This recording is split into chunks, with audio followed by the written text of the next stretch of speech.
For this edition of the KTM Summer Grill, I'm joined by both Andrew Van Leeuwen and Dan Herrera. We are going to head over to the United States and talk to an Aussie who is certainly making his mark in the IndyCar field. So much so, his contribution was pretty significant in the Indy 500 win in 2023. From Penske, we talk to Luke Mason. G'day.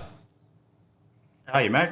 Congratulations, firstly, on the Indy 500 win with Joseph. Can we rewind the clock to there and your emotions on that day, what it meant? Pretty massive.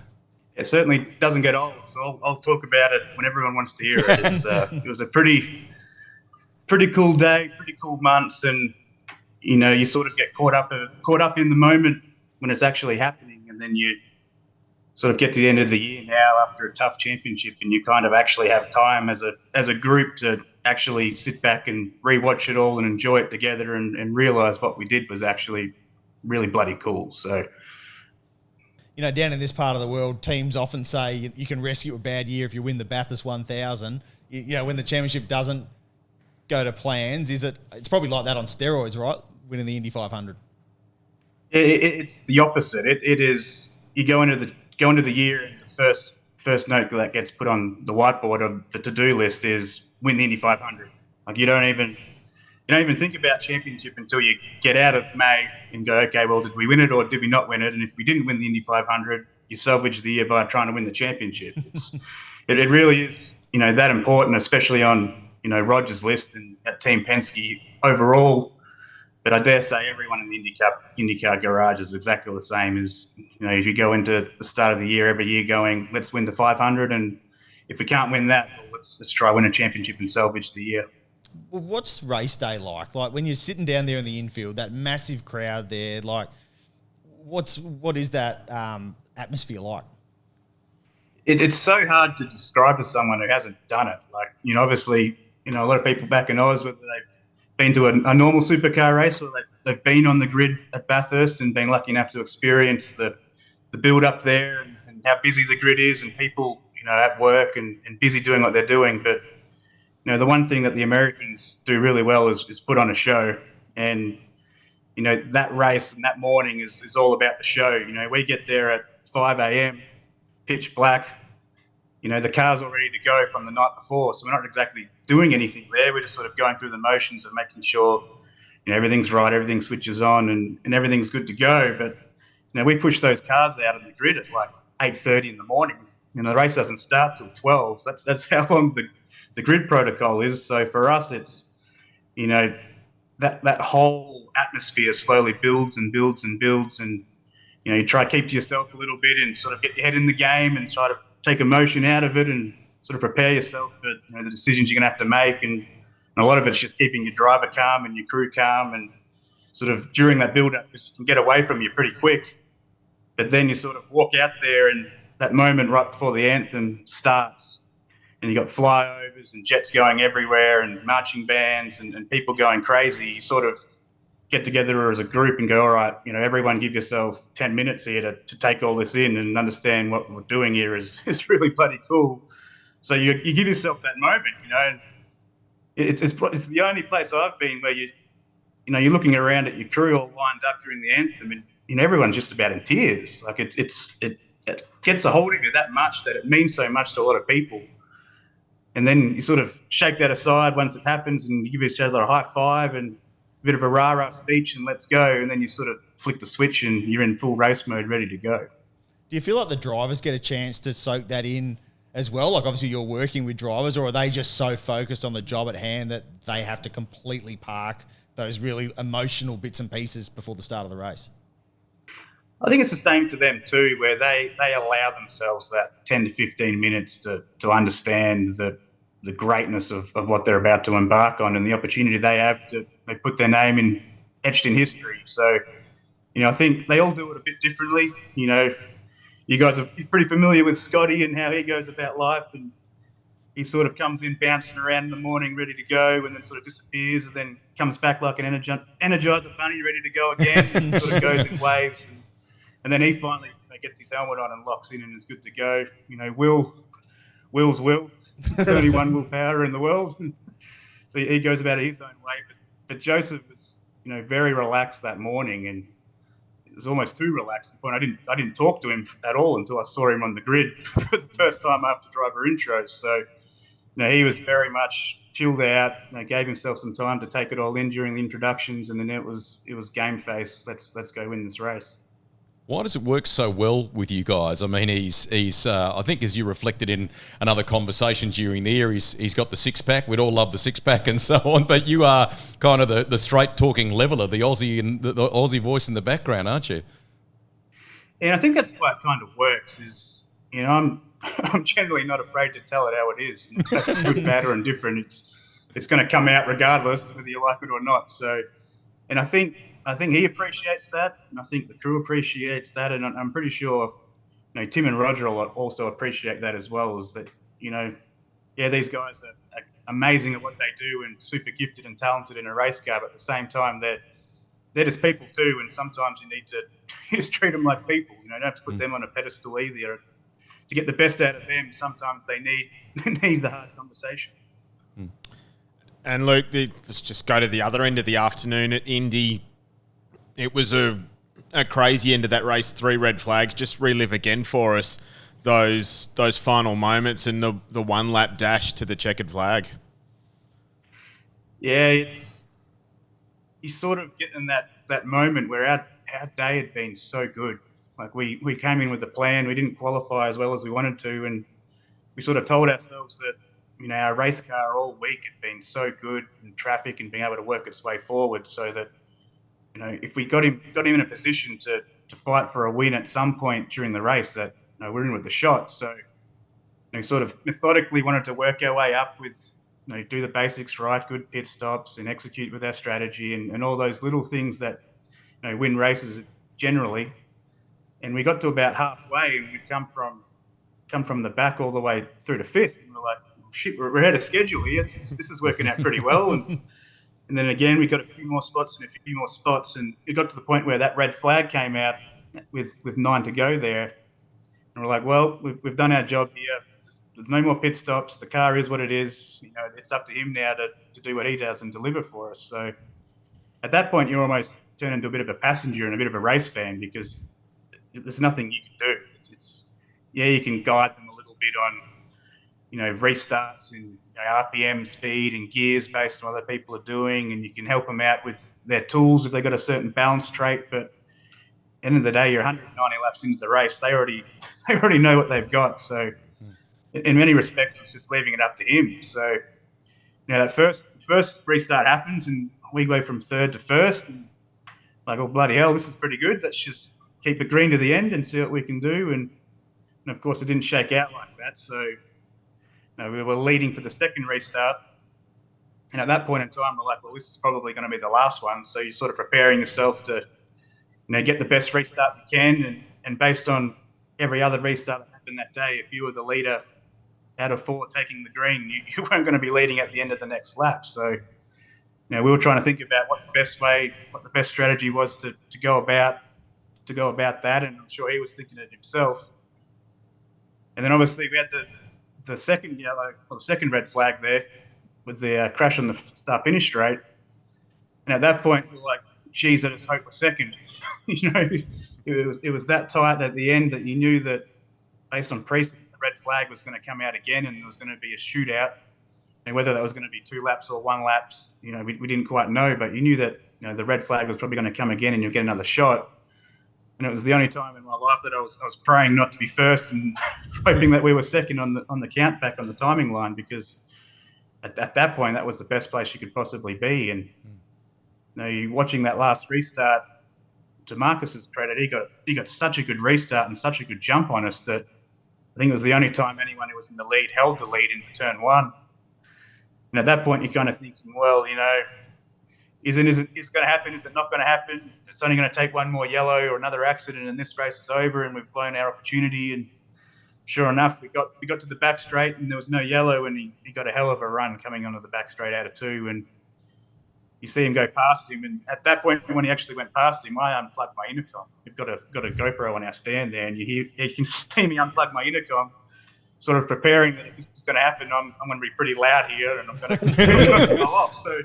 So I pulled the plug, And then, sure enough, he sort of comes off a 4 and you second guess yourself again because, again, Marcus did such a good job following that.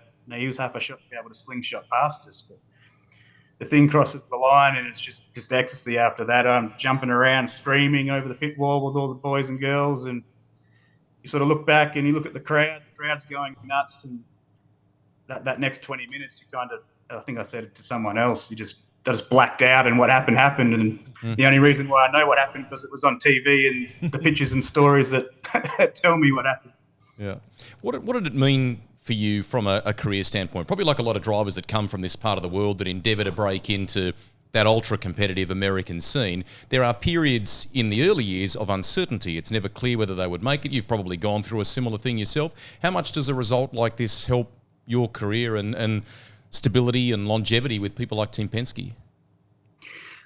Yeah, it's a big confidence game, and it's exactly like the drivers, where it's you see guys go through ups and downs, and ride that wave of confidence when they're doing well. You look at Brody over there this year, where you get on a run and you seem borderline unstoppable. You can do anything in a race car, and for engineers, I think, and mechanics as well, for that matter, it's no different. That you try to work your way up the ladder, and you have the inner confidence self that you can back yourself to do anything, and if you get the right shot and you're put in the right position, that you can do the job. And you go through those same ups and downs, and you do doubt yourself a little bit.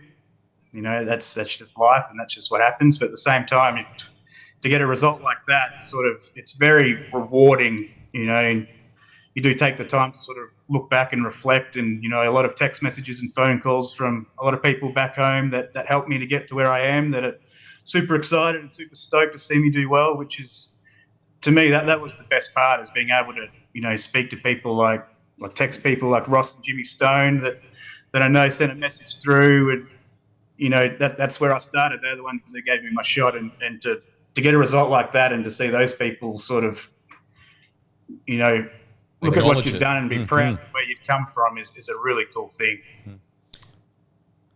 Luke, we've seen drivers like Will Power, a Queenslander. He went through Europe and then arrived in North America and had to learn ovals. And I guess you're kind of similar because you're a supercars background. What's that like as an engineer to learn that craft? Well, it's funny because I did 2 years of NASCAR before I went IndyCar racing, and sort of got thrown in the deep end of like, all right, we're turning left. It's cool. That can't be that difficult. There's only so much you can do. But the added bit I had as well is I had to learn the imperial measuring system, which is also a bit of a pain in the ass when you've spent your whole life in the metric world, and then you go to freedom units. So it was a bit of a double-edged sword to understand what on earth was going on.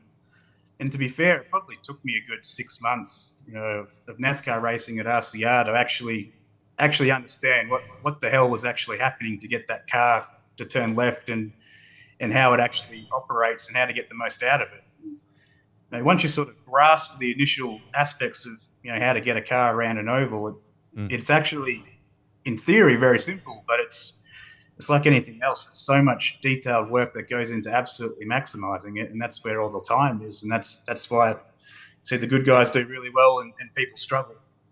Hey, can we talk supercars for a minute? You have kind of been a little voice of caution, if you will, with some occasional comments on socials. Supercars are going off to do some very important testing, some needed testing in the United States and so on. But you have not been afraid to say, hey, this can actually create more questions than answers. Can you just expand on that and how you feel about it?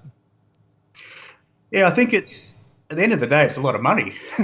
Someone's obviously paying for it, and from my experience, that I think it's, a lot of people think we're just going to run a Chevy in the wind tunnel and run a Mustang in the wind tunnel, and you look up at the LCD screen at the top and they both say 150, and you press go, and it's all good and everything's right. But at the end of the day, the wind tunnels are quite a tricky thing to use. It's like a tool like anything else. You can get the numbers exactly right on an engine dyno, and we know that the same graph is very different to drive on a real racetrack, and that's no different to a tunnel.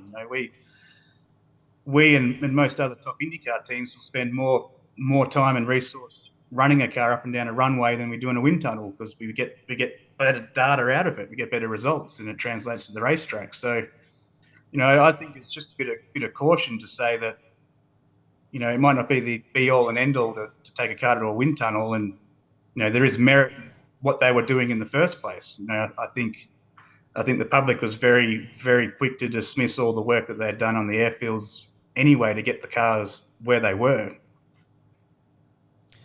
Luke, judging by the artwork in the background there, you obviously have an understanding of the history of the sport, and you enjoy the history of the sport. What's it like working for probably one of the most famous names in the entire history of motor racing in Roger Penske? It's as soon as you walk in the door to go to the office, you walk past photos, memorabilia, old cars, old driver helmets, winners' trophies.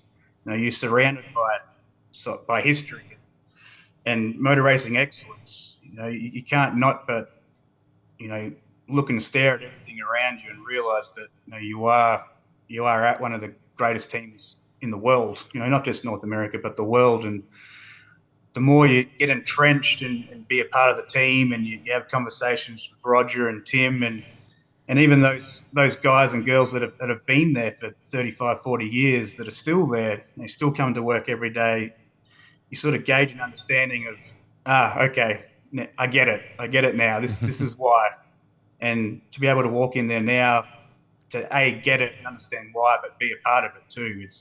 I can't think of any place better in world motorsport to work than at Team Penske. There is a great competition that we have on the Speed Cafe website in conjunction with Team Penske, Pertec. Brett Crusher Murray is going to run some backstage tours. There are economy class airfares. There's tickets to the Indianapolis 500. Full details, terms and conditions on the website. It's kind of like a backstage tour for fans, in addition to taking in one of the greatest races on the planet in 2024. Very potentially cool gift for people to buy. You guys got tickets yet? You're on it. We should have. I tell you, it wouldn't get much cooler than that on race day, getting a backstage pass to the inner workings of the speedway itself, and being able to see behind the screens of what we do at Team Penske. And I'm sure Crusher will do a good job of looking after the people who ever won that one, and might even buy him a few cheeky beers as well. But as an experience, as I touched on earlier, I don't think there's any bigger sporting event than being on the grid at the start of the Indianapolis 500. And for two people to experience that one, they'll be blown away.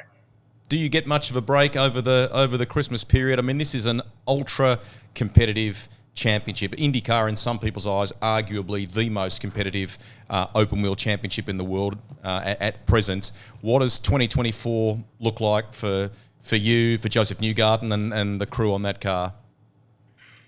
Yeah, it's only just started to slow down. Our last race was the middle of September, and it feels like we've been non-stop testing various different bits and pieces since then.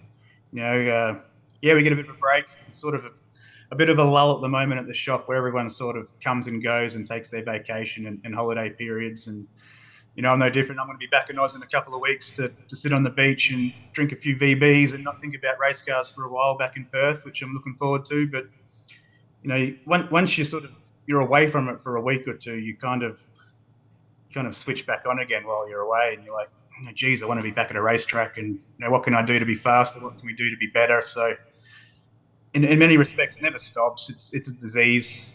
It takes over your whole life, and all you want to do is keep winning and be better. So for us, there's a few changes going on in the category itself, which we're looking forward to, which we've been busy testing a lot to make sure we're ready to go for all that with the hybrid system and everything else that's happening there.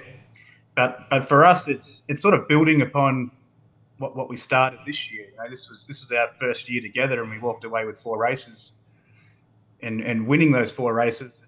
For me, I'd like to get on a road course more than anything, because all we've proven is we can turn left really fast. We don't have that win in a road course yet, and unfortunately, there's more road courses than there are ovals. So a lot of our work now has been on, okay, how can we improve our street and road course package and take it to the Ganassi, the Andretti every week, and try fight for that championship overall. That hybrid introduction, what can fans expect from what you've seen so far, and will it enhance the quality of the racing that we've enjoyed in 2023? Yeah, it's funny. I think, personally, when they said they were going to introduce it, I was pretty negative about the whole thing. It's like, why do we need this? And we're carrying around all this weight, and it's all for manufacturer reasons, which we all understand that where the money comes from is what drives what we do. But at the same time, we did the first test with it and got our first hands-on experience with using the hybrid system to gain performance. And then you could sort of see collectively the light bulb went off, and we're like, oh shit, this is faster. Okay, how do we best use this to beat everyone else? It's sort of triggered that engineering part of the brain straight away of, okay, this is going to make the cars faster. How do we utilize this better than anyone else to gain an advantage? So I think it's going to be very exciting. It's going to be different. There'll be a lot of time spent at our end on how best to optimize it over a lap. And I think that's going to be different, qualifying versus the race. And you'll see drivers how they might set up a pass differently now, and being able to use that hybrid system to help them pass people.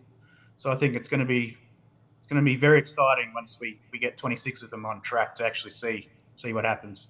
It's been super to get you on. Can we finish with the fact that it's nice that you have a kind of little bit of homesickness and you're going to look forward to some VBs in Perth over the summer and so on. But basically, America is home for you. It seems like you're entrenched there and you have goals that you still want to achieve there, don't you? Yeah, it's funny. Australia's always going to be home. Perth's always going to be home. I'm very proud West Australian. Love it. Unfortunately, the West Coast Eagles didn't do me too well this year, but you keep an eye on everything, and I know the BBL's starting up there soon, so the Scorchers can pull through. But at the same time, I think if you want to work in world motorsport, America's the place to be. There's just so many options. There's so much resource you can surround yourself with, and it's just there's so many opportunities just in general. And I think I would encourage any young engineers or young mechanics that if they ever get the opportunity to come over here and try and make something happen, that they should definitely go for it. Perfect way to finish. Congratulations on the Indy 500 in 2023. And it's nice, Luke, to stop and shine a light on another Aussie doing great things on the world motorsport scene. We wish you all the best for 2024. Cheers, guys. Appreciate it. There he is, Luke Mason, on the line from Charlotte from Team Penske. What a year he had, and we hope that 2024 brings even more success. That is the latest KTM Summer Grill run and done. Check back in with speedcafe.com tomorrow to see who our next guest is. You could be a winner each episode of the Summer Grill. KTM are giving you the chance to win a bar stool, a mug, and this race-inspired clock as well. So there's more good reasons to tune in and hear from some of the stars of world motorsport here as a part of the KTM Summer Grill. All you got to do is click on the link below, fill in your details, and you could be in the running to win.